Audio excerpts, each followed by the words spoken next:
വാലുമീൻ ഇവിടെ ഒരു 700 ഗ്രാം കഴുകി നന്നാക്കി വെച്ചിട്ടുണ്ട്. മാങ്ങ, സവാള, പച്ചമുളക്, ഇഞ്ചി, വേപ്പിൻ്റെ ഇല, ചൊറുക്ക, 2 സ്പൂൺ വെളിച്ചെണ്ണ, മുളക് പൊടി, മല്ലിപ്പൊടി ഇവയെല്ലാം കൂട്ടി തിരുമ്മി ഒരു 30 മിനിറ്റ് അരമണിക്കൂർ വെച്ചിട്ടുള്ളതാണത്.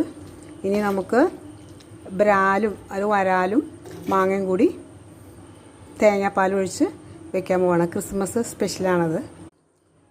1 അമ്പലം ഒഴിച്ച് നമുക്ക് മീനിൻ്റെ കഷ്ണങ്ങളിട്ട് വേവിക്കാൻ വയ്ക്കാം. മൂടി വെച്ച് വേവിക്കാം. മാങ്ങയും മീനും ഇവിടെ തിളച്ചുകൊണ്ടിരിക്കുകയാണ്. എരിവൊക്കെ നിങ്ങളുടെ ഇഷ്ടം പോലെ ചേർക്കണം. ഞാൻ 2 മാങ്ങയും 1 സവാളയാണ് എടുത്തത്. ഒരു 3 ടേബിൾ സ്പൂൺ മുളക് പൊടി. നമുക്ക് 2 പാൽ ഒഴിച്ചു കൊടുക്കാം. ആവശ്യത്തിനുള്ള പാൽ ഒഴിച്ചോട്ടോ. ഇത് റെഡി ആയിട്ടുണ്ട്. അതിടാം. ക്രിസ്മസ് സ്പെഷ്യൽ ഇവിടെ തയ്യാറാണ്. നാളെ എടുക്കുള്ളൂ. നല്ല ടേസ്റ്റാണ്. Okay, thank you, by.